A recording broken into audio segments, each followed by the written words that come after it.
الحمد لله رب العالمين، والصلاة والسلام الأتمان الأكملان على المبعوث رحمة للعالمين وعلى آله وصحابته أجمعين. أما بعد، فبأساندنا المتصلة إلى الصحابي الجليل عبد الله بن عمرو بن العاص رضي الله تعالى عنهما أن النبي صلى الله عليه وسلم قال: الراحمون يرحمهم الرحمن يرحم من في الأرض يرحمكم، أو قال: يرحمكم من في السماء. وبأساندنا المتصلة إلى الصحابي الجليل معاذ بن جبل رضي الله تعالى عنه أن النبي صلى الله عليه وسلم قال: والله إني لأحبك، ولكن يا معاذ إني لأحبك فلا تدعن دبر كل صلاة أن تقول اللهم أعني على ذكرك وشكرك وحسن عبادتك. وأنا أقول لكم إني أحبكم فلا تدعن دبر كل صلاة أن تقولوا اللهم أعني على ذكرك وشكرك وحسن عبادتك. وبأساندنا المتصلة إلى حافظ بن حجر رحمه الله تعالى في كتابه بلوغ المرام أدلة الأحكام قال رحمه الله تعالى: كتاب الجنايات. بسم الله الرحمن الرحيم. تفضل. الحمد لله وكفى، وصلى الله وسلم على النبي المجتبى وعلى آل بيته وصحبه ومن سار على نهجه ومن بهديه اهتدى. اللهم اغفر لمشايخنا ووالدينا والمسلمين والسامعين آمين. بأسانيدكم حفظكم الله إلى بلوغ المرام من أدلة الأحكام للحافظ ابن حجر العسقلاني رحمه الله قال: كتاب الجنايات. عن ابن مسعود رضي الله تعالى عنه قال: قال رسول الله صلى الله عليه وسلم: لا يحل دم امرئ مسلم يشهد أن لا إله إلا الله وأني رسول الله إلا بإحدى ثلاث: الثيب الزاني، والنفس بالنفس، والتارك لدينه المفارق للجماعة. متفق عليه. وعن عائشة رضي الله تعالى عنها عن رسول الله صلى الله عليه وسلم قال: لا يحل قتل مسلم إلا بإحدى ثلاث خصال: زان محصن فيرجم، ورجل يقتل مسلما متعمدا فيقتل، ورجل يخرج من الإسلام فيحارب الله ورسوله فيقتل أو يصلب أو ينفى من الأرض. رواه أبو داود والنسائي وصححه الحاكم. وعن عبد الله بن مسعود رضي الله تعالى عنه قال: قال رسول الله صلى الله عليه وسلم: أول ما يقضى بين الناس يوم القيامة في الدماء. متفق عليه. نعم شيخ. بسم الله الرحمن الرحيم. الحمد لله والصلاة والسلام على رسول الله وعلى آله وصحبه وعلى وبعد. الجنايات هي كل ما يجنيه شخص على شخص آخر. وفي هذه الأحاديث يبين النبي صلى الله عليه وآله وسلم أنه لا يحل دم امرئ مسلم يشهد أن لا إله إلا الله وأن محمد رسول الله إلا بإحدى ثلاث، يعني لا يحل قتله إلا بهذه الثلاث: الثيب الزاني، يعني الرجل أو المرأة الذي قد تزوج زواجا شرعيا ثم يزني، وهذا قد بين حده في الحديث الثاني أنه يقتل يعني يرجم بالحجارة حتى الموت. والنفس بالنفس، يعني من قتل نفسا بغير نفس من قتل نفسا معصومة الدم، فهذا كذلك يقتل به النفس بالنفس كما يعني نطق القرآن الكريم. والتارك لدينه المفارق للجماعة التارك لدينه أي المرتد. ويعني القيد الذي ورد في الحديث الثاني ليس قيدا عاما لكل من فارق دينه، بل كل من فارق دينه ولو لم يحارب الله ورسوله، فإنه قد نص الحديث على أنه من بدل دينه فاقتلوه، أو كما قال صلى الله عليه وسلم. طيب، وفي الحديث الثالث أيضا يبين النبي عليه الصلاة والسلام تحريم دماء المسلمين، وأن أول ما يقضى به يوم القيامة بين الناس أي في حقوق العباد فيما بينهم الدماء، وأما فيما بين العبد وربه فأول ما يقضى به الصلاة، كما ورد في ذلك النص الصحيح عن النبي صلى الله عليه وسلم. نعم. صلى الله عليه وسلم. أحسن الله إليكم شيخ. وعن سمرة رضي الله تعالى عنه قال: قال رسول الله صلى الله عليه وسلم: من قتل عبده قتلناه، ومن جدع عبده جدعناه. رواه أحمد والأربعة وحسنه الترمذي، وهو من رواية الحسن البصري عن سمرة، وقد اختلف في سماعه منه. وفي رواية أبي داود والنسائي: ومن خصى عبده خصيناه. وصحح الحاكم هذه الزيادة. وعن عمر بن الخطاب رضي الله تعالى عنه قال: سمعت رسول الله صلى الله عليه وسلم يقول: لا يقاد الوالد بالولد. رواه أحمد والترمذي وابن ماجه، وصححه ابن الجارود والبيهقي، وقال الترمذي إنه مضطرب. نعم شيخ.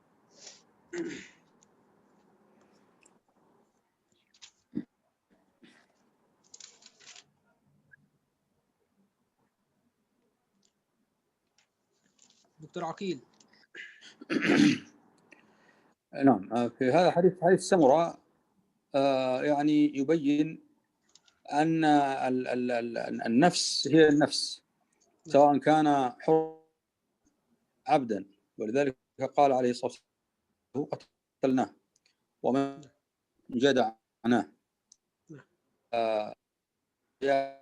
يعني الأنفس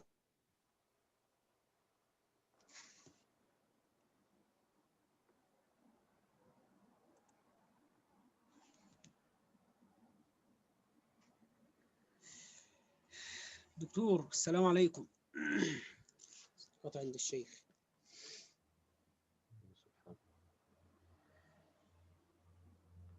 والله يا شيخ صلاح. نعم شيخ.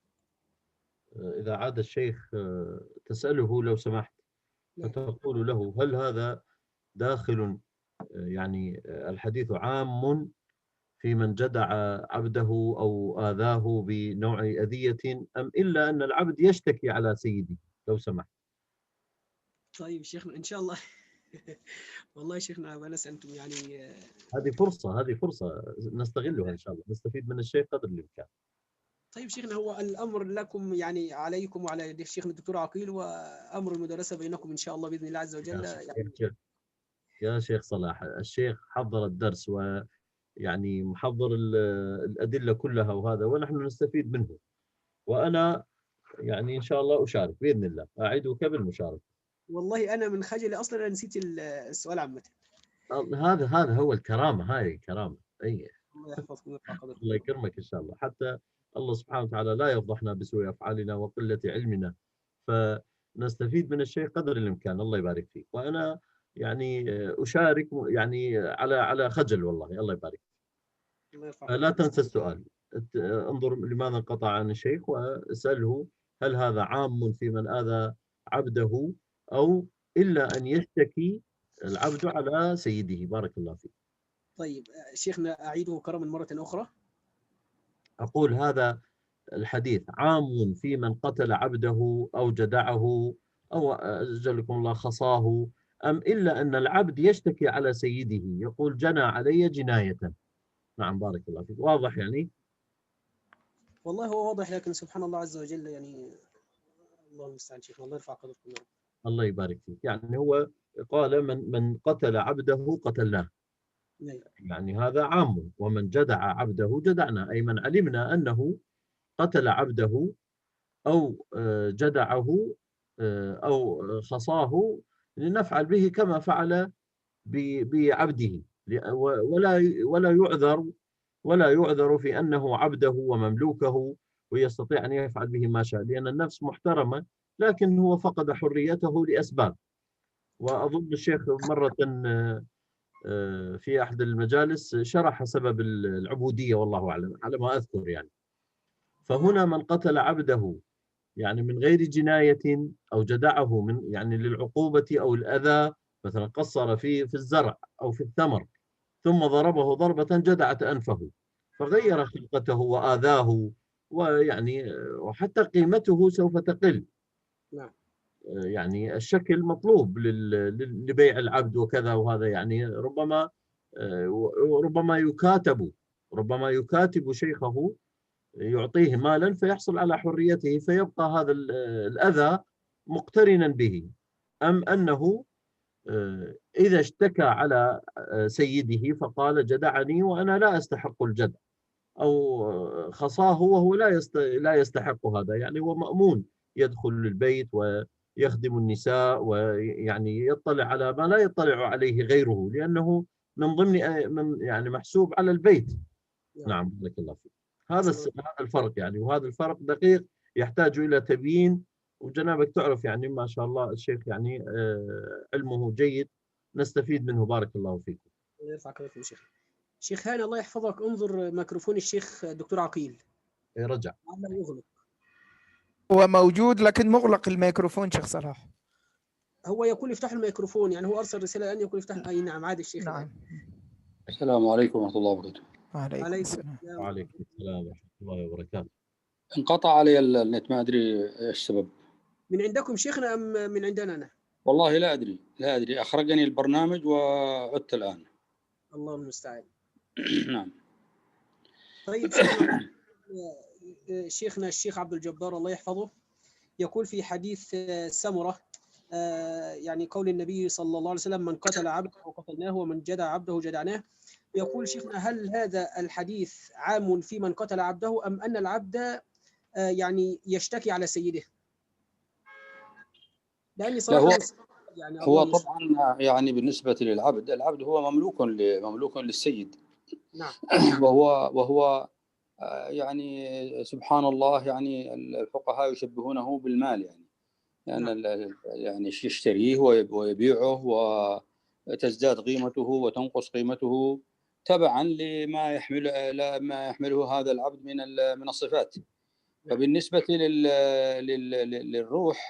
للروح، أو النفس، ما في فرق. يعني العبودية هذا قيد ملغي، يعني قيد ملغي. فالنفس بالنفس، النفس بالنفس. لكن مسألة مثلا الجروح والأروش وما يؤدي مثلا إلى جدع الأنف أو قطع الأذن أو ما شاكل ذلك، هذه طبعا إذا سكت العبد فما عليه شيء، خلاص انتهت القضية. لكن لو رفع أمره إلى الحاكم واشتكى بسيده أنه فعل به كذا وكذا بسبب أنه مثلا حمله من العمل ما لا يطيق ولم يقدر على ذلك، ففي هذه الحالة يعني ينطبق عليه هذا النص، أنه يعني للحاكم أن يجدع أنفه.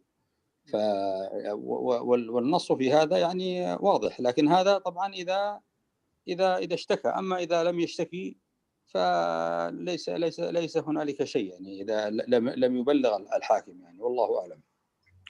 نعم. شيخ أنس، جزاكم الله خيرا. واضح. بارك الله فيك. الله يرفع قدرك يا شيخ. جزاك الله خيرا. الله يحفظكم. وبالنسبة للوالد، الوالد لا يقاد الوالد بولده، ليس هنالك قواد. يعني لو قتل ابنه فإنه لا يقاد به، لا يقاد به. طيب شيخنا، نعم. إذا كان هذا في الشرع، هل في القوانين الوضعية ما يكون في مثل هذا الأمر أم؟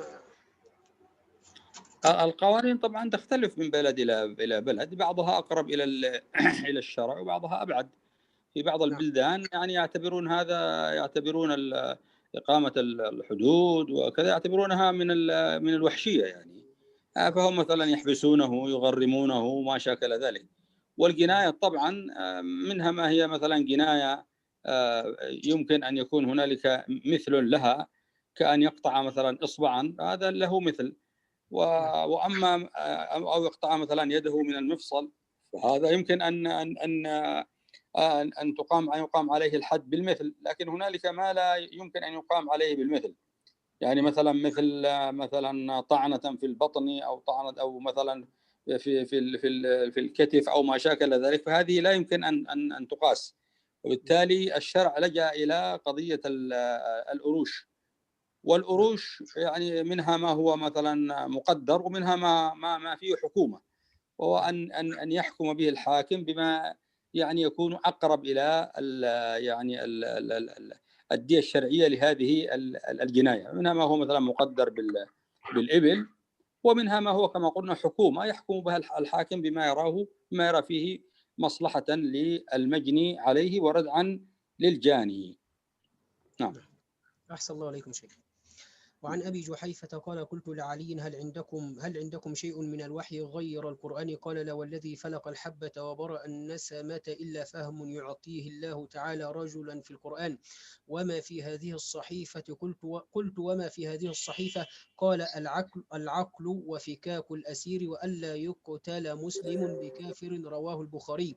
وأخرجه أحمد وأبو داود والنسائي من وجه آخر عن علي وقال فيه: المؤمنون تتكافأ دماؤهم ويسعى بذمتهم أدناهم وهم يد على من سواهم، ولا يقتل مؤمن بكافر ولا ذو عهد في عهده. صححه الحاكم. نعم شيخ. نعم.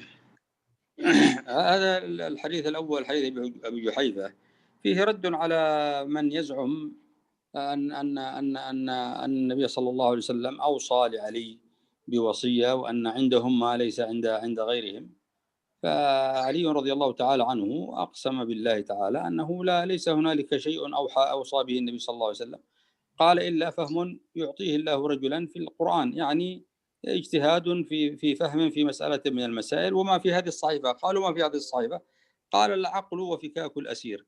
العقل يعني الديات والأروش وما شاكل ذلك، وفكاك الأسير معروف يعني ما يخص الأسارة. ولا يقتل مسلم بكافر، يعني يعني الكافر ليس كالمسلم.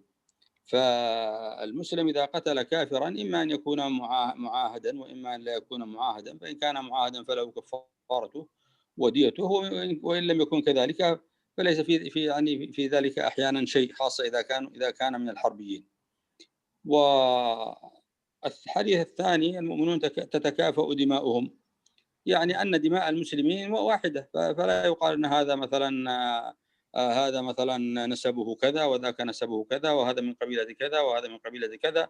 هذا كان في اليهود، أما عند المسلمين فلا، تتكافأ دماؤهم ويسعى بذمتهم أدناهم، يعني يقوم بحاجتهم ويذود عنهم وينافع عنهم وإلى آخره. أدناهم يعني سواء كان كبيرا أو كان صغيرا. وهم يد على من سواهم، يعني أنهم جميعا يد واحدة على من سواهم، أي على من تعداهم أو يعني آذاهم. ولا يقتل مؤمن بكافر. فيعني الأنفس هنا تختلف، والوصف هنا مؤثر، هذا مؤمن وهذا كافر. ولا ذو عهد في عهده، يعني أن صاحب العهد الذي دخل المعاهد لا يقتل أثناء مدة العهد. تفضل شيخ عبد الجبار، عندكم شيء؟ تفضلوا حبيبنا. الله يحفظك يا شيخ، جزاك الله خيرا. والله صحيفة علي رضي الله عنه حرية بالجمع، فإن الإمام البخاري فرقها في صحيحه، وفيها كثير من الزيادات على هذه الكلمات التي ذكرت من العقل وفكاك الأسير ولا يقتل مسلم بكافر. وفيها من الفقه من لو جمعها لاستحقت أن تكون بحثا كاملا. هاي صحيفة علي رضي الله عنه. الله يفتح عليك يا شيخ، جزاك الله خير. وفيكم بارك الله شيخ، أحسن الله عليكم. نقرأ شيخنا. تفضل. أحسن الله عليكم. وعن أنس بن مالك رضي الله تعالى عنه أن جارية وجد رأسها قد رد بين حجرين، فسألوها: من صنع بك هذا؟ فلان فلان، حتى ذكروا يهوديا، فأومأت برأسها، فأخذ اليهودي فأقر، فأمر رسول الله صلى الله عليه وسلم أن يرد رأسه بين حجرين، متفق عليه واللفظ لمسلم. وعن عمران بن حسين رضي الله تعالى عنهما أن غلاما لأناس فقراء قطع أذن غلام لأناس أغنياء، فأتوا النبي صلى الله عليه وسلم فلم يجعل لهم شيئا. رواه أحمد والثلاثة بإسناد صحيح. نعم شيخ. نعم. في حديث أنس فيه يعني الأخذ بالدليل غير المنطوق، وهو كالإشارة مثلا في حق مثلا الأخرس، أو مثل هذه الجارية مثلا أنها يعني هزت رأسها، مجرد هز الرأس، أو يعني قال فأشارت، فقد رأسها قد رد بين حجرين، فسألوها: من صنع هذا؟ فلان فلان، فجعلوا يذكرون، فأومأت برأسها، أي أن ذلك هو اليهودي الذي فعل بها كذا. فأخذ هذا الرجل فأقر، فأمر رسول الله صلى الله عليه وسلم أن يرد رأسه بين حجرين. لكن هل هذا يعني الكلام أو هذه الإشارة يعني يعتبر بها يعني كدليل مطلق، أم أنه لا بد من أن يعترف من اتهم بهذا؟ هذه طبعا تحتاج إلى شيء من القرائن، لأنه هنا الرجل يعني اليهودي أقر بهذا. ففيه أيضا يعني أن الجزاء من جنس العمل، أن الجزاء من جنس العمل، وأنه ليس كل شيء أو ليس كل حد يكون بالسيف، ليس كل حد يكون بالسيف، وإنما قد يعني يحد الجاني بنفس ما جنى، والجزاء كما قلنا من جنس العمل، الجزاء من جنس العمل، لأنه بالنسبة للإشارة قد يكون مثلا الشخص وصل إلى حد أنه لا يعقل أو يلخبط أو ما شاكل ذلك، وهذه في المسألة يعني فيها كلام لأهل العلم. لكن إذا أقر فإنه بهذه الحالة يجوز أن يعاقب بمثل ما عاقب به أو مثل ما جنى. حديث عمران بن حسين أن غلاما لأناس فقراء قطع أذن غلام لأناس أغنياء، فأتوا النبي صلى الله عليه وسلم قال فلم يجعل لهم شيئا، لم يجعل لهم شيئا. قال رواه أحمد والثلاثة بإسناد صحيح. تفضل يا شيخ عبد الجبار. أحسنت، بارك الله فيك يا شيخ، أحسنت. والله ما عندي فقه في هذه المسألة يا شيخ، بارك الله فيك. والله أنا ما عندي فقه في هذه المسألة، بارك الله فيك. أحسن الله إليكم. هو على كل يعني أنا أيضا لا أتذكر الآن إيش المقصود أنه لم يجعل لهم شيئا. هل يعني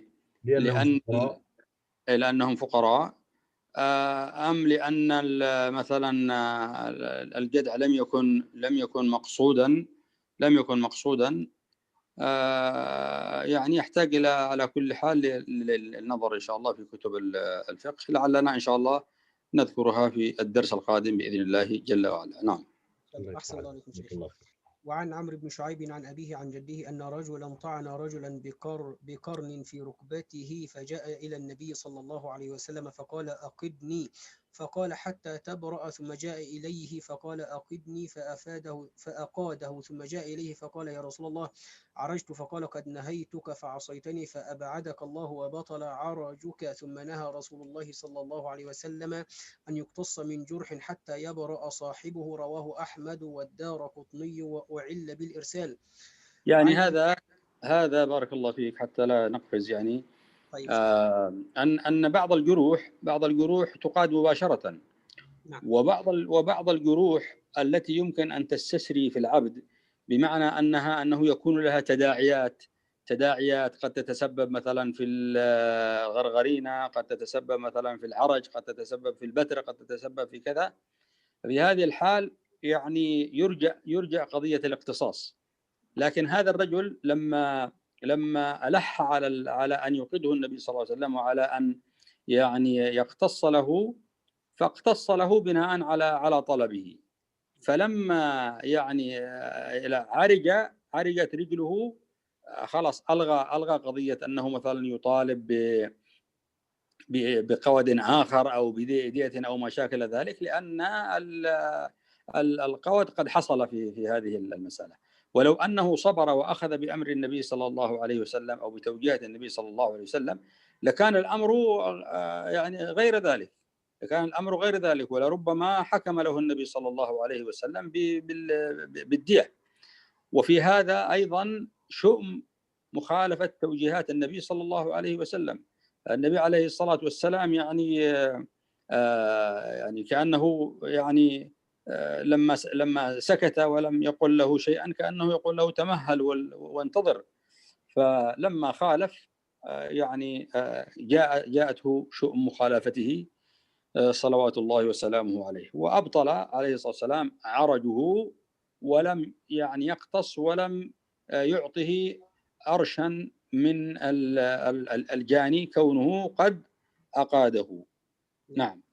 أحسن الله عليكم شيخ. وعن أبي هريرة رضي الله تعالى عنه قال: اقتتلت امرأتان من هذيل فرمت إحداهما الأخرى بحجر فقتلتها وما في بطنها، فاختصموا إلى رسول الله صلى الله عليه وسلم، فقضى رسول الله صلى الله عليه وسلم أن دية جنينها غرة عبد أو وليدة، وقضى بدية المرأة على عاقلتها وورثها ولدها ومن معهم. فقال حمل بن النابغة حمل الهذلي. نعم حمل شيخنا. حمل. نعم أحسن الله عليكم. فقال حمل بن النابغة حمل بن النابغة الهذلي. نعم. فقال حمل بن النابغة الهذلي: يا رسول الله، كيف نغرم من لا شرب ولا أكل ولا نطق ولا استهل، فمثل ذلك يطل؟ فقال رسول الله صلى الله عليه وسلم: إنما هذا من إخوان الكهان من أجل سجعه الذي سجع، متفق عليه. وأخرجه أبو داود والنسائي من حديث ابن عباس أن عمر رضي الله تعالى عنه سأل من شاهد قضاء رسول الله صلى الله عليه وسلم في الجنين، قال: فقام حمل بن النابغة فقال: كنت بين امرأتين فضربت إحداهما الأخرى، فذكره مختصرا وصححه ابن حبان والحاكم. نعم شيخ. نعم. في هذا الحديث بيان أن يعني أن الحمل إذا قد تبين الحمل ونفخت فيه الروح، فإن هذه الروح إذا مثلا قتلت أو أجهضت فإنها لا تذهب هدرا. فلما اختصموا إلى النبي صلى الله عليه وسلم قضى أن في دية الجنين غرة عبد أو وليدة، يعني عبد أو أمة. والغرة المقصود بها طبعا الغرة هي يعني عبارة عن رأس الجبهة أو كذا، وهي كناية عن العبد أو الأمة. وقضى بدية المرأة على عاقلتها، قضى بدية المرأة المقتولة على عاقلتها، وهم من يرثها من أهلها. ثم ورث الجميع صلى الله عليه وسلم للولد ومن معهم ممن يرثها. هذا حمل بن النابغة يعني تكلم بهذا الكلام: كيف يغرم من لا شرب ولا أكل ولا نطق ولا استهل، فمثل ذلك يطل. يعني كأنه اعترض على حكم النبي صلى الله عليه وسلم، يعني يطل أي بمعنى يهدر، يكون مهدورا كونه لم يخرج. ولكن النبي صلى الله عليه وسلم قضى بديته بهذه الطريقة كونه قد نفخ فيه الروح. فقال صلى الله عليه وسلم: إنما هذا من إخوان الكهان، يعني أن السجع هذا يعني كأنها سجع الكهان، ومن أجل ذلك كره النبي صلى الله عليه وسلم مثل هذا السجع. ونعم. تفضل يا شيخ عبد الجبار، عندكم شيء؟ الله يبارك فيك ويرضى عنك. لا والله يا شيخ، أحسنت وكفيت ووفيت. وأن الاعتراض على النبي صلى الله عليه وسلم بالمقولات التشقيقية لا فائدة مع وجود الحكم. نعم بارك الله. أحسن الله عليكم. طيب شيخنا، تفضل.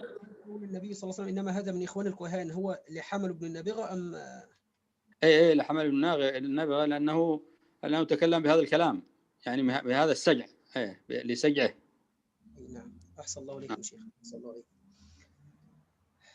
وعن أنس رضي الله تعالى عنه أن الربيع بنت النضر عمته كسرت ثنية جارية، فطلبوا إليها العفو فأبوا، فعرضوا الأرشاء فأبوا، فأتوا رسول الله صلى الله عليه وسلم فأبوا إلا القصاص، فأمر رسول الله صلى الله عليه وسلم بالقصاص. فقال أنس ابن النضر: يا رسول الله، أتكسر ثنية الربيع؟ لا والذي بعثك بالحق لا تكسر ثنيتها. فقال رسول الله صلى الله عليه وسلم: يا أنس، كتاب الله القصاص. فرضي القوم فعفوا. فقال رسول الله صلى الله عليه وسلم: إن من عباد الله من لو أقسم على الله لأبره، متفق عليه، واللفظ للبخاري. نعم. السن بالسن مما يمكن أن يقتص منه من دون زيادة، ولذلك قضى الله عز وجل بذلك السن بالسن. وقضى رسول الله صلى الله عليه وسلم بذلك أيضا. طبعا هذا إذا طالب أولياء المجني عليه أو طالب المجني عليه بهذا. أما إذا يعني مثلا تنازل أو مثلا رضي من البداية بالأرش، فهذا أمر له. وفي هذا الحديث منقبة أيضا لأنس يعني رضي الله تعالى عنه، كونه أقسم على الله عز وجل أن لا تكسر ثنية الربيع.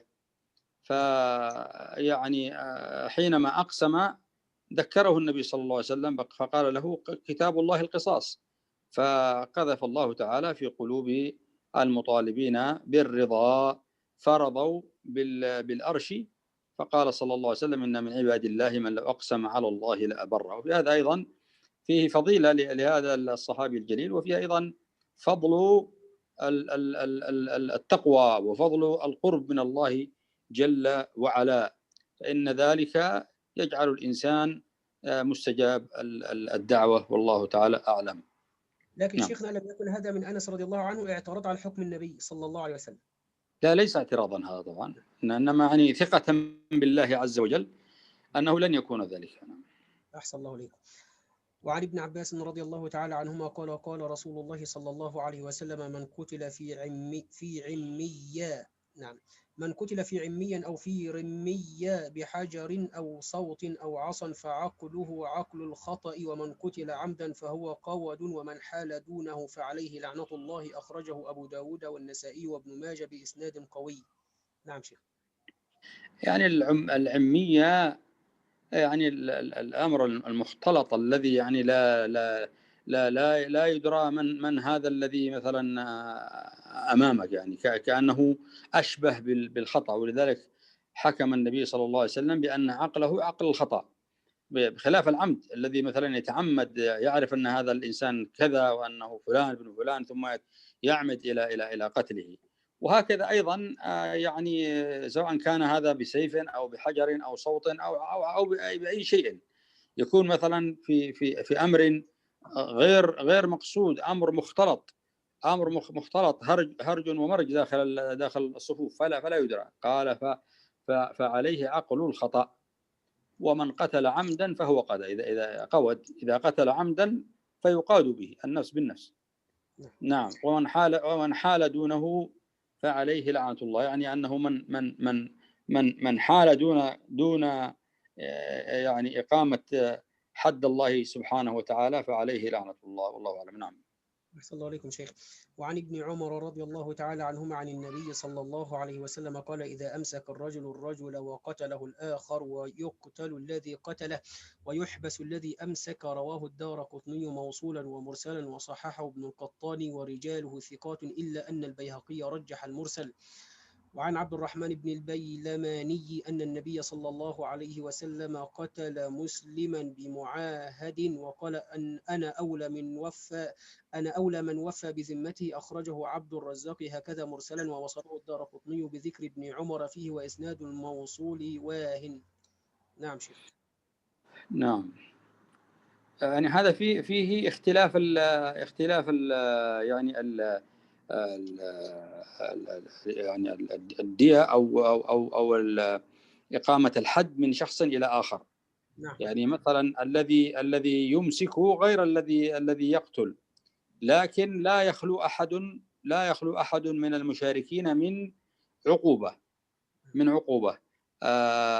يعني قد تكون مثلا عقوبته القتل كما هنا، وقد تكون عقوبته الحبس، وقد تكون عقوبته غير ذلك، وهذه ترجع إلى نظر الحاكم نفسه. نعم. لكن لا يعني لا يخلو كل واحد ممن شارك من عقوبة، وليس المباشر للقتل كالذي مثلا أمسكه على سبيل المثال. نعم. وأما الحديث الآخر فهذا يعني إذا صح فهو على سبيل ليس على سبيل المساواة، وإنما على سبيل يعني الزجر، على سبيل الزجر، ويعني حتى لا تسول لكل واحد نفسه أن يقتل معاهدا. نعم. وهل هذا خاص بالنبي صلى الله عليه وسلم فقط شيخنا؟ صحيح؟ يعني قضية الخصوصية تحتاج إلى يعني تحتاج إلى يعني نص يكون يعني صريح، وإن كان هنا قال مثلا أنا أولى من وفى بذمته، لكن هذا لا يدل والله أعلم على قضية الخصوصية. فالحاكم له أن يقدر على سبيل التعزير إذا رأى ذلك على سبيل التعزير، حتى يعني ينزجر الناس في وقت مثلا يقتل فيه، مثلا يكثر فيه قتل المعاهدين، ويتسبب ذلك مثلا في مصائب كبرى على المسلمين، فإن للحاكم أن يعني يفعل ذلك. لأنه في حديث البخاري حديث أبي جحيفة قال في آخره وألا يقتل مسلم بكافر، فأنتم قلتم يكون الحبس أو الدية أو هكذا. هو يختلف طبعا، يختلف من حال إلى حال. هنا يعني القتل هنا طبعا إذا قتل مسلما هذا أمسكه وهذا قتله، لكن هنا مسلم بمعاهد، يعني قتل المعاهد محرم كما ورد في الحديث أنه لم يرح رائحة الجنة. وإذا قتل المسلم يكون هذا يعني على سبيل التعزير، زجرا للفاعل وقمعا للأنفس التي تسول لأصحابها أن يفعلوا مثل هذا بمن دخلوا في عهد الحاكم أو في عهد المسلمين. والله أعلم. الشيخ عبد الجبار عندكم شيء شيخنا؟ الله يبارك فيك. هذا حديث ابن عمر إذا أمسك الرجل سيأتي ما يخالفه من حديث عمر رضي الله عنه، رواه البخاري. نعم. في قتيل صنعاء. الله يبارك فيك يا شيخ، الله يرضى عنك. تفضل. وعن ابن عمر رضي الله تعالى عنه قال قتل غلام غيلة فقال عمر لو اشترك فيه أهل صنعاء لقتلتهم به، أخرجه البخاري. نعم شيخ. نعم. وعلى كل يعني هذا فعلا يعني هذا يعني فعل عمر هذا الحديث الأول حديث يعني كأنه البيهقي يرجح إرساله، وهذا فعل الصحابي، هذا أو قول صحابي، وقول الصحابي على كل حال يعد يعني من الفقه، ولا يمكن أن يفعل الصحابي أمرا يخالف ما كان عليه سنة النبي صلى الله عليه وسلم. يضاف إلى هذا أنه صلى الله عليه وسلم يعني أرشد أو أمر بالأخذ بسنة العمرين أبي بكر وعمر. نعم. أحسن الله عليكم شيخ. وعن أبي شريح الخزاعي قال قال رسول الله صلى الله عليه وسلم فمن قتل له قتيل بعد مقالة هذه فأهله بين خيرتين، إما أن يأخذ العقل أو يقتلوا. أخرجه أبو داود والنسائي وأصله في الصحيحين من حديث أبي هريرة بمعناه. نعم. هذه يرجع على كل حال إلى أولياء الدم، إما أن يعني يأخذوا الدية، وإما أن يقتل القاتل. نعم، هذا شيء لهم. أحسن الله عليكم. قال رحمه الله باب الديات. عن أبي بكر بن محمد بن عمرو بن حزم عن أبيه عن جده أن النبي صلى الله عليه وسلم كتب إلى أهل اليمن فذكر الحديث، وفيه أن من اعتبط مؤمنا قتلا عن بينة فإنه قود إلا أن يرضى أولياء المقتول، وإن في النفس الدية 100 من الإبل، وفي الأنف إذا أوعب جدعه أو جدعه الدية، وفي العين جدعه أي قطعه. نعم. جدعه الدية، وفي العينين الدية، وفي اللسان الدية، وفي الشفتين الدية، وفي الذكر الدية، وفي البيضتين الدية، وفي الصلب الدية، وفي الرجل الواحد وفي الرجل الواحدة نصف الدية، وفي المأمومة ثلث الدية، وفي الجائفة ثلث. يعني هنا كل عضو في الآدمي يعني يكون من جزء واحد ففيه الدية. كاللسان فيه دية كاملة، الأنف كذلك، لكن الأذنان كل واحدة نصف، العينان كل واحدة منهما النصف، اليد الثنتان دية والواحدة نصف، وهكذا الأرجل كذلك. يعني المهم كل عضو مفرد ففيه دية كاملة. نعم. أحسن الله عليكم شيخي. وفي المأمومة ثلث الدية. المأمومة هذه اللي تكون في الرأس. نعم. وفي الجائفة ثلث الدية. الجائفة التي تصل إلى الجوف، الطعنة التي تصل إلى الجوف. نعم.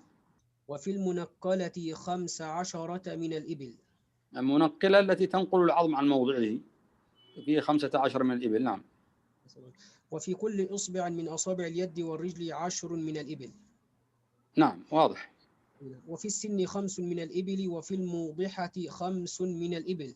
الموضحة التي توضح العظم، تصل إلى العظم فتوضحه. نعم. وإن الرجل يقتل بالمرأة وعلى أهل الذهب 1000 دينار. أخرجه أبو داود في المراسيل والنسائي وابن خزيمة وابن الجارود وابن حبان وأحمد، واختلفوا في صحته. يعني على كل حال يعني الحديث يعني ثابت والله أعلم. الذي هو كتاب أبي بكر بن محمد بن عمرو بن حزم. المرأة والرجل يعني لا فرق بينهم بالنسبة نعم، أن الرجل يقتل بالمرأة ما في فرق، هذه نفس وهذه نفس. وعلى أهل الذهب 1000 دينار، يعني من كان عندهم مثلا يتعاملون بالذهب بالدنانير الذهبية فتكون الدية 1000. ومن كان مثلا ليس عند يعني أغلب أموالهم مثلا الإبل وكذا فتكون من الإبل. وهكذا يقوم مقامها العملة الورقية المعمول بها حاليا.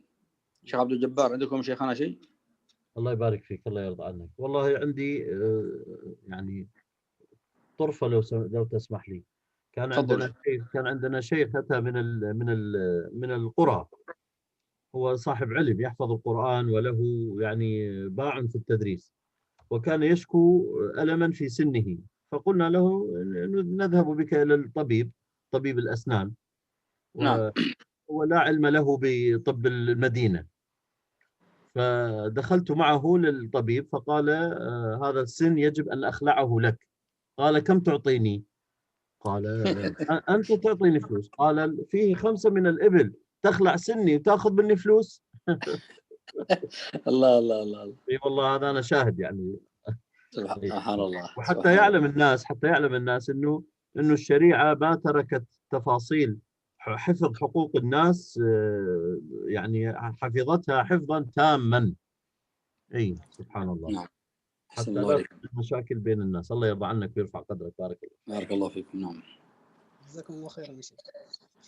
وعن ابن مسعود رضي الله تعالى عنه عن النبي صلى الله عليه وسلم قال: دية الخطأ أخماسا 20 حقة 20 جذعة 20 بنات مخاض 20 بنات لبون 20 بني لبون. أخرجه الدارقطني وأخرجه الأربعة بلفظ 20 بني مخاض بدل بني لبون، وإسناد الأول أقوى. وأخرجه ابن أبي شيبة من وجه آخر موقوفا وهو أصح من المرفوع. وأخرجه أبو داود والترمذي من طريق عمرو بن شعيب عن أبيه عن جده رفعه: الدية 30 حقة و30 جذعة و40 خليفة في بطونها أولادها. نعم شيخ. نعم. يعني الدية تختلف يعني بين خطأ وعمد، يعني ما بين تغليظ وتخفيف. فالتخفيف هذه الأخماس، والتغليظ هذه اللي هي مثلثة. تفضلوا شيخ عبد الجبار. الله يبارك فيك. والله هذا مما لا يعرفه كثير من طلبة العلم، هذه أسنان الإبل، لأنها متروكة في عصرنا هذا، فلو عرفوها والله يكون أفضل. ومثلا قوله حقة قيل هي ما بلغت من الإبل 3 سنين، وقيل 5. و20 جذعة، الجذعة ما بلغت 5 سنين. وبنت مخاض البالغة 1 سنة. وبنات اللبون وبنو اللبون ما بلغ 2. وهذه يعني جمعها مما يشق طبعا، إلا أن يذهب الإنسان إلى أصحاب الإبل ويعني يجمعها، ويعني حتى يعرف تماما أن جريمته ليست بالهينة، يعني يفتدي عن القتل بهذه الدية الصعبة الجمع. نعم. الخلفة هي ما دخلت في السنة 10. نعم بارك الله فيك يا شيخ. هو قال هنا 20 بنات لبون و20 بني لبون. ما الفرق بين بنات اللبون وبني لبون؟ لا، هو ذكر وأنثى، هو له ما بلغ 2. الناقة والجمل يعني يطلقان ويراد بهما النوع ولا يراد بها الجنس. لكن هنا من باب التغليظ، يعني 20 إناثا و20 ذكورا ونفس السنة، يعني عمرها متساوي. نعم. أحسن الله عليكم شيخ. وعن ابن عمر رضي الله تعالى عنهما عن النبي صلى الله عليه وسلم قال إن أعتى الناس على الله ثلاثة: من قتل في حرم الله، أو قتل غير قاتله، أو قتل لذحل الجاهلية. أخرجه ابن حبان في حديث صححه. وعن عبد الله بن عمرو بن العاص رضي الله تعالى عنهما أن رسول الله صلى الله عليه وسلم قال: ألا إن دية الخطأ وشبه العمد ما كان بالصوت والعصا 100 من الإبل، منها 40 في بطونها أولادها. أخرجه أبو داود والنسائي وابن ماجه وصححه ابن حبان. وعن ابن عباس رضي الله تعالى عنهما عن النبي صلى الله عليه وسلم قال: هذه وهذه سواء، يعني الخنصر والإبهام. رواه البخاري. ولأبي داود والترمذي: دية الأصابع سواء، والأسنان سواء، الثنية والضرس سواء. ولابن حبان: دية أصابع اليدين والرجلين سواء، 10 من الإبل لكل إصبع. نعم شيخ. واضح والله أعلم، واضح يعني. لكن هنا يعني شبه العمد، القتل شبه العمد، المقصود به أن يقتل بما ليس بقاتل، يعني أن يقتل بما ليس بقاتل، كأن يرميه مثلا بعصا، يضربه بالعصا، يرميه بحصى صغيرة مثلا، مثلها لا يقتل، ولكنها قتلته بقدر الله سبحانه وتعالى. هذه يعني تكون ديتها يعني هكذا: 100 من الإبل، منها 40 في بطونها أولادها. والأصابع، أصابع اليدين وأصابع الرجلين كلها يعني سواء. فأنت لما تنظر هنا يعني مثلا يعني في الأصابع يعني 10 من الإبل، إذا قطع مثلا يعني أصابعه الخمسة، كم فيها؟ 50. نعم. فإذا قطع الثانية فيها كم؟ 50. نعم. هذه دية كاملة. فإذا قطع الأصابع الرجلين فيها ديتان. نعم. صح ولا لا؟ نعم. فإذا قطع مثلا جدع أنفه فيها 3 ديات. فقد يجتمع أحيانا في الجناية الواحدة يعني عدة ديات. يقطع مثلا أذنه نصف، يقطع مثلا يد، يعني يفقع عينه نصف، وهكذا. نعم. وهذا يعني فيه دليل على أن يعني الله تعالى كرم هذا الإنسان. وفي هذا يعني في هذه الأديات زجر لكل من تسول له نفسه أن يفعل مثل هذه الأفعال الشنيعة. نعم. طيب شيخنا، هو في حديث أبي بكر بن محمد بن عمرو بن حزم قال: وفي السن 5 من الإبل. وعند أبي داود قال: دية الأصابع سواء، والأسنان سواء، الثنية والضرس سواء. أي يعني الضرس والسن، يعني كل الأسنان تعتبر في منزلة واحدة. يعني السن والضرس ليس فيه مثلا هذا دية وهذا دية أخرى. نعم. أما 10 من الإبل لكل إصبع. أيوه. وهنا في الحديث قال: وفي السن 5 من الإبل، هو قال سواء بسواء، الأسنان، أما الأصابع والأسنان يعني في الدية. حديث من؟ في حديث أبي بكر محمد بن عمرو بن حزم قال: وفي السن 5 من الإبل. وهنا عند أبي داود قال: دية الأصابع سواء، والأسنان سواء. ثم قال ابن حبان: دية أصابع اليدين والرجلين سواء، 10 من الإبل لكل إصبع. يعني هو ترى يعني حديث أبي بكر بن عمرو بن حزم فيه يعني مختلف في صحته، كما ذكر الحافظ ابن حجر رحمه الله تعالى. لكن المعروف والله أعلم أن يعني يبدو أن 10 أثبت. عندكم شيء يا شيخنا عبد الجبار؟ أحسنت. وقيل 5 وقيل 10. نعم، اختلف الفقهاء في هذا. نعم، بارك الله. نعم. أحسن الله عليكم. وعن عمرو بن شعيب عن أبيه عن جده رفعه قال: من تطبب ولم يكن بالطب معروفا فأصاب نفسا فما دونها فهو ضامن. أخرجه الدارقطني وصححه الحاكم، وهو عند أبي داود والنسائي وغيرهما، إلا أن من أرسله أقوى ممن وصله. نعم شيخ. هذا فيه يعني أن من اشتغل في أمر الطب وهو غير مختص فيه، لم يكن يعني قال ولم يكن بالطب معروفا، فأصاب نفسا فما دونها فهو ضامن، يعني أن يده يد ضمانة. فإذا مثلا ادعى أنه جراح فعمل مثلا عملية لشخص فمثلا أدى إلى موته، أو بتر مثلا عضوا منه وعلم أنه ليس معروفا بالطب وإنما على سبيل المثال زور شهادته، فإنه يضمن بهذا. أما من عرف أنه مثلا طبيب وفاهم وواعي وخبير واشتهر بين الناس بهذا، فإنه في هذه الحال يعني في الغالب أنه لا يضمن، كونه معروفا بهذا، وكون يده مأمونة في مثل هذه الحال. ويدخل في هذا ما يشتغل به كثير من الناس اليوم الذين يشتغلون فيما يسمونه بالطب البديل أو الطب العربي، الذين يصفون للناس أعشابا وأدوية ولا يعرفون أن هذه الأعشاب فيها من السموم القاتلة الشيء الكثير، خاصة إذا استخدم منها الإنسان شيئا كثيرا. وهكذا أيضا من يدعي الرقية أنه يرقي الممسوسين من السحر والحسد وكذا، ويستخدمون الضرب ويستخدمون الخنق، ضغط الودجين حتى يغمى على الشخص، أو يستخدمون الكهرباء، يحدث قتل ويحدث شلل ويحدث هذا. كل هؤلاء يضمنون. ولهذا عرف في الطب يعني أنهم مثلا أحيانا يذكرون أن هذه العملية نجاحها كذا، ولذلك يعني يطلبون من ولي الذي سيجرى له العملية الجراحية أنهم لا يضمنون إذا حدث شيء. ففي مثل هذه الأحوال إذا حدث فذلك قدر من الله عز وجل، لأن أمثاله يحصل لهم هذا. وأحيانا قد يحدث مثلا للبعض مثلا مضاعفات، تكون العملية ناجحة ولكن تحدث المضاعفات فيما بعد فلا يكون هنا الأمر من عمل الطبيب.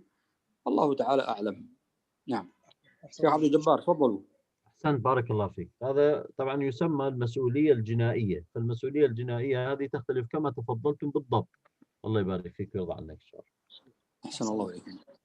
وعنه رضي الله تعالى عنه أن النبي صلى الله عليه وسلم قال في المواضح 5 من الإبل، رواه أحمد والأربعة، وزاد أحمد والأصابع سواء كلهن 10 من الإبل، وصححه ابن خزيمة وابن الجارود. وعنه رضي الله تعالى عنه قال قال رسول الله صلى الله عليه وسلم: عقل أهل الذمة نصف عقل المسلمين، رواه أحمد والأربعة، ولفظ أبي داود: دية المعاهد نصف دية الحر. وللنسائي: عقل المرأة مثل عقل الرجل حتى يبلغ الثلث من ديتها، وصححه ابن خزيمة.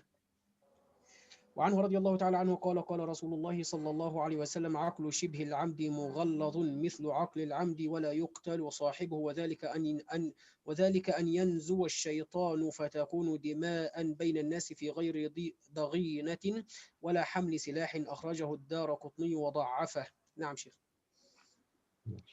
نعم، يظهر أنها واضحة هذه الأحاديث. يعني هذا الحديث يعني في المواضح 5 واضح، وضحنا أنها توضح العظم.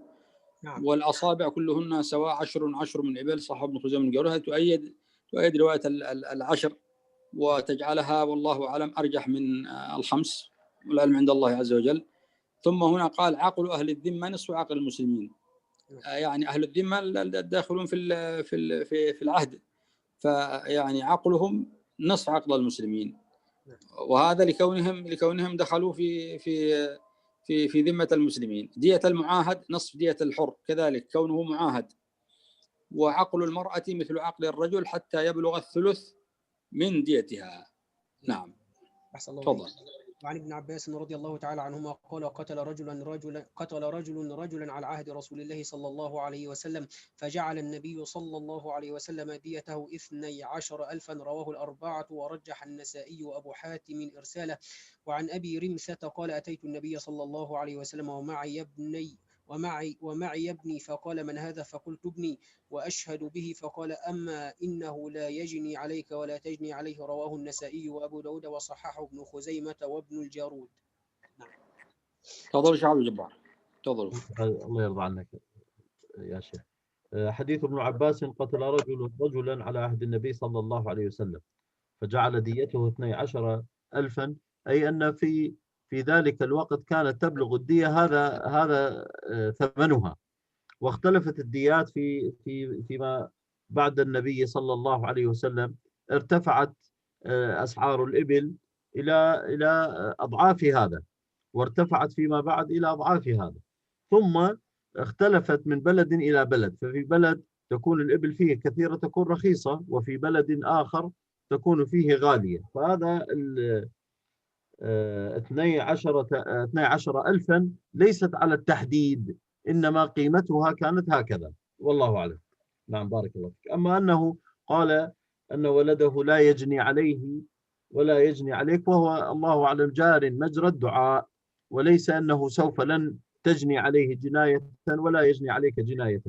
والفقهاء يأخذون بعموم اللفظ لا بخصوص السبب، فيقولون أن جناية الولد على والده تسقط الحد، وجناية الوالد على الولد تسقط الحد. وفي بعضهما خلاف، يقول جناية الوالد على الولد لا تسقط الحد، أما جناية الولد على والده فيؤخذ به. نعم، والله أعلم. بارك الله فيك. نعم، أحسن الله إليك. نعم. شيخنا تأذنون لنا أن نتوقف هنا إن شاء الله لصلاة العشاء عندنا بإذن الله عز وجل إن أذنتم. نعم، يكفي هذا إن شاء الله. جزاكم الله خيرا، ونسأل الله تعالى آمين. أن يوفقنا ويكون يحب ويرضاه، وأن يرزقنا العلم النافع والعمل الصالح. صلى الله على نبينا محمد وعلى آله وأصحابه أجمعين، والحمد لله رب العالمين. جزاكم الله خيرا وأحسن الله إليكم. الله يحفظكم. الله يرفع قدرك يا شيخ. بارك الله. جزاكم الله خيرا شيخنا أبا أنس. الله يجازيك خير يا شيخ صلاح ويفتح عليك إن شاء الله، وإن شاء الله باكورة خير على هذه القناة الجديدة. بارك الله فيك. الله يرفع قدركم ويعفو عنكم شيخنا يا رب، اللهم آمين. إن شاء الله يبارك فيك. السلام عليكم. وعليكم السلام ورحمة الله وبركاته. جزاكم الله خيرا شيخنا دكتور عقيل. السلام عليكم وأنتم كذلك. السلام عليكم ورحمة الله. وعليكم السلام ورحمة الله وبركاته. شيخ هاني السلام عليكم. وعليكم السلام ورحمة الله وبركاته شيخ صلاح. جزاكم الله خيرا شيخنا وأحسن الله إليكم ورفع الله وجزاكم بارك الله فيكم ورفع وجعله في قدركم. موازين حسناتكم إن شاء الله. آمين رب وإياكم. جزاكم الله خيرا شيخ صلاح. إن شاء الله شيخنا يعني أنا أتواصل معكم ونرتب بعض الأمور يعني فيما يكون فيه فائدة للإخوة من طلبة العلم كذلك إن شاء الله، لعل الله عز وجل ييسر الأمر. إن شاء الله، تحت أمر حضرتك شيخ صلاح. الله يرفع قدركم. السلام عليكم ورحمة الله. وعليكم السلام ورحمة الله وبركاته.